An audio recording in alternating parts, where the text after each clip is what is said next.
Bonjour tout le monde, bienvenue à cette vidéo entretien, la cinquième, et nous poursuivons notre réflexion sur le texte de William Clifford, L'éthique de la croyance.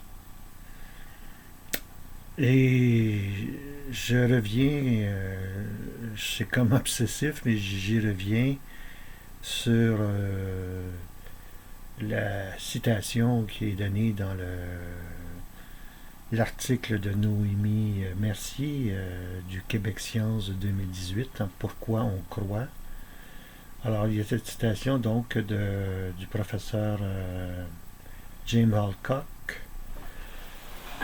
qui écrit, je répète, hein, trop, trop riche, trop problématique, cette citation-là, qu'il faut y prendre le temps qu'il convient pour examiner les tenants et aboutissants de cette phrase.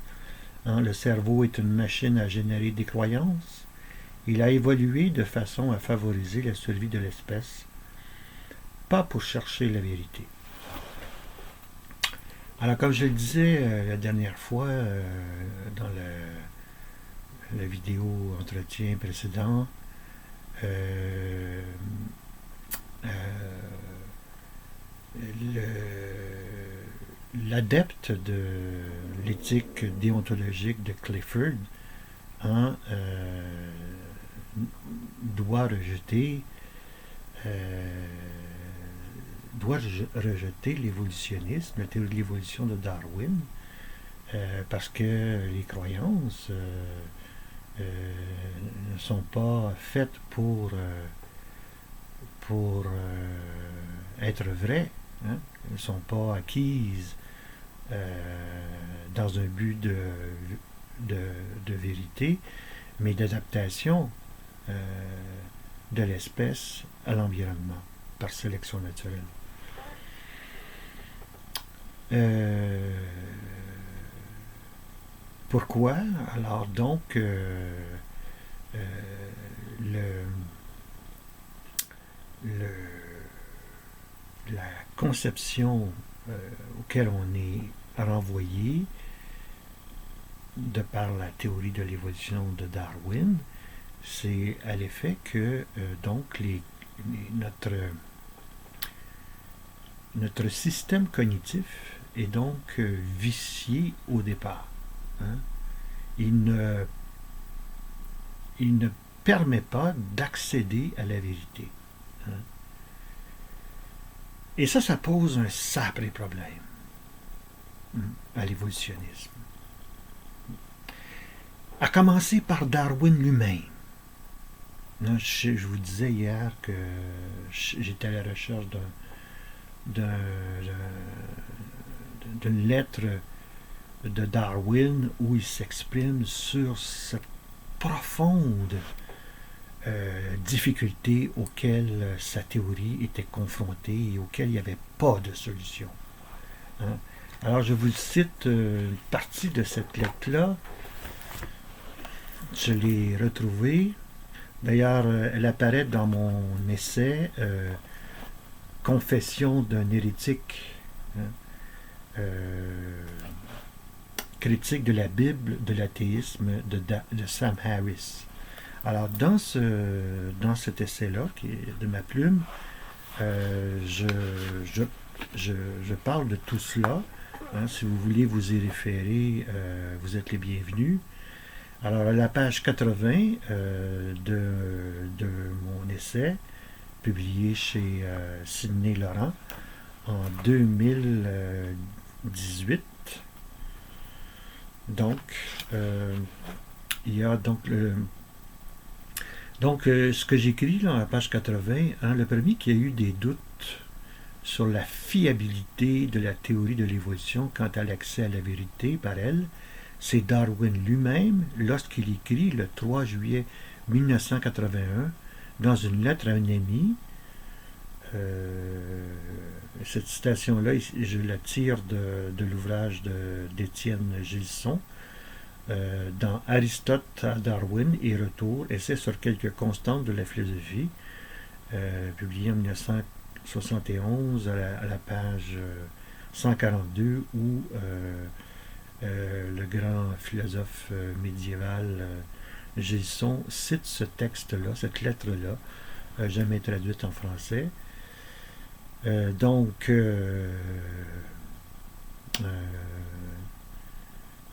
alors, Darwin écrit: mais alors avec moi le même horrible doute surgit toujours. Les convictions de la pensée de l'homme,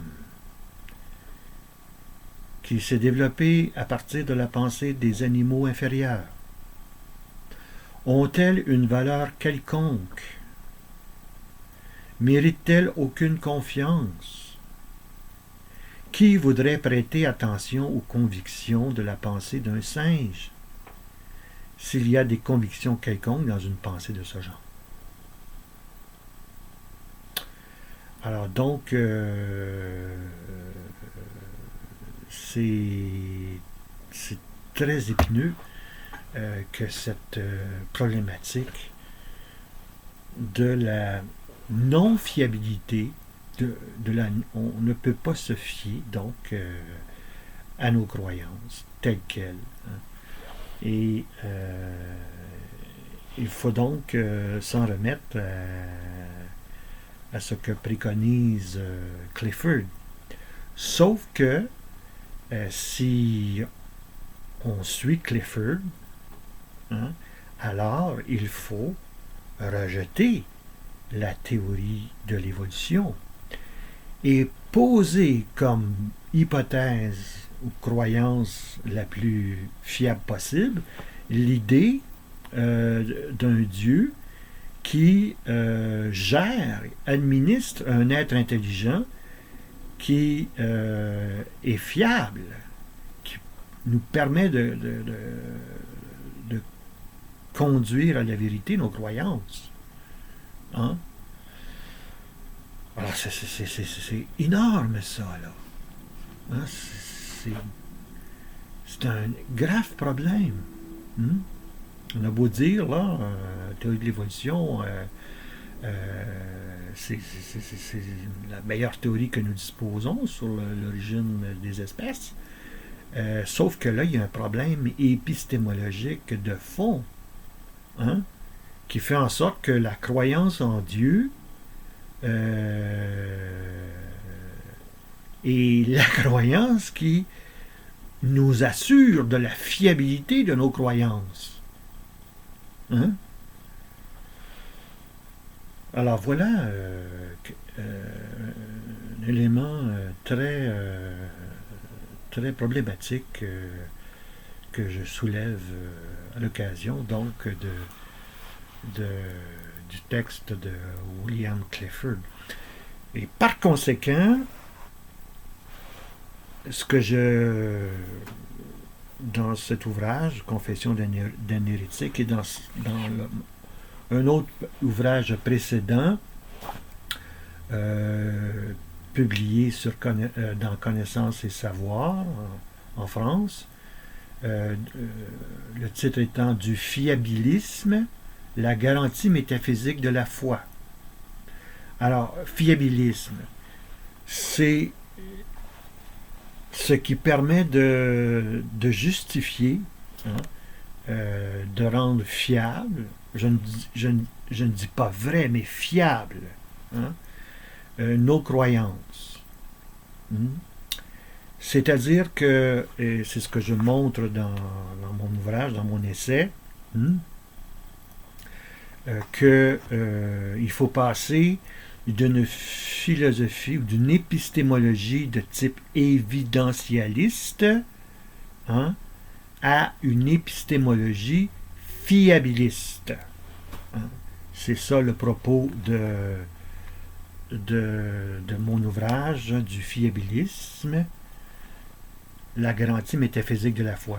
Et en parenthèse, je souligne que mon collègue, mon admirable ami François Doyon en a rédigé la préface.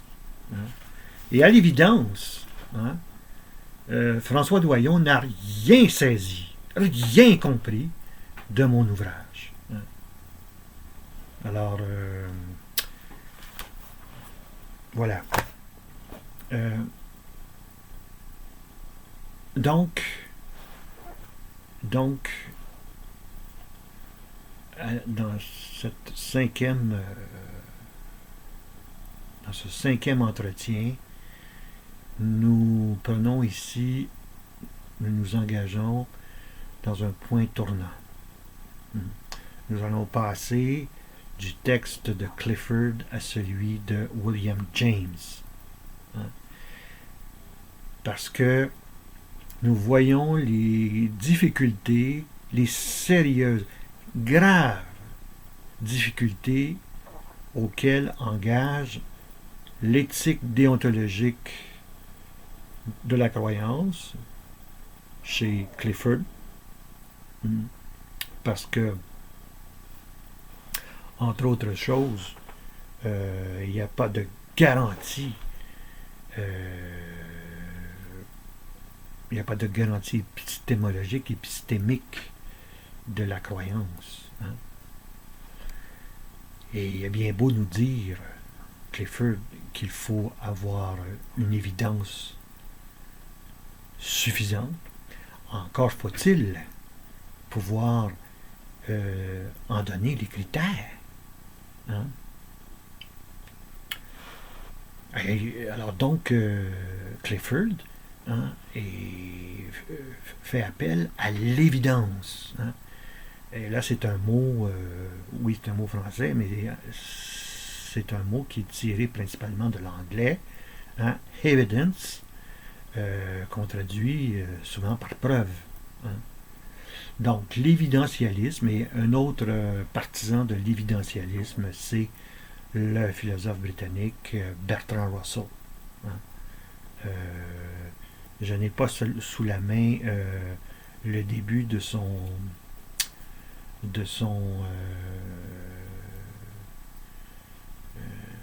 essai Pourquoi je ne suis pas chrétien, hein, où il dit l'humanité se porterait beaucoup mieux si on était en mesure d'assurer nos croyances sur des preuves, evidence. Hein.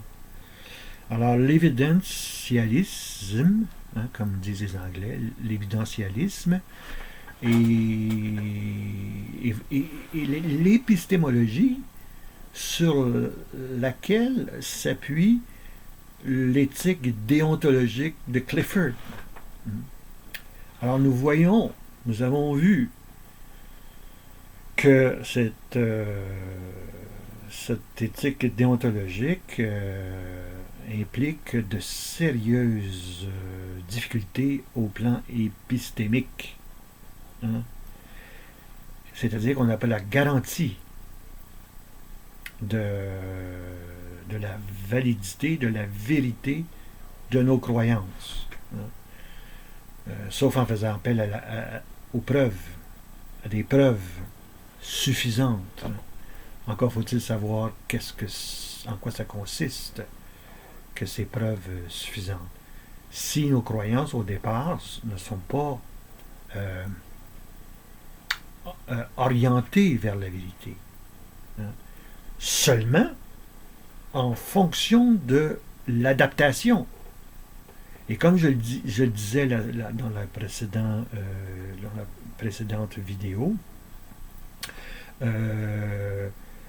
si on choisit ce critère, si le critère de la vérité est celui de l'utilité, entendons utilité pour l'adaptation à l'environnement, et bien à ce moment-là, comme disait Feyerabend, l'épistémologue autrichien, Paul Feyerabend, anything goes. Hein? C'est la foire. Hein? Comme disait je pense que c'est Bertrand Russell, hein, c'est introduire en épistémologie, en philosophie, le bolchevisme, hein, l'anarchie, d'une certaine manière. Alors donc, il nous faut maintenant, hein, passer d'une épistémologie évidentialiste à une épistémologie fiabiliste. Et c'est ce que nous allons voir là, dans la prochaine vidéo avec le texte de William James, La volonté de croire. Alors, je vous laisse là-dessus. C'est gros, là, ce que j'ai avancé. C'est complexe. Ça mérite méditation. Alors, je vous laisse là, méditer sur mes propos. À la prochaine.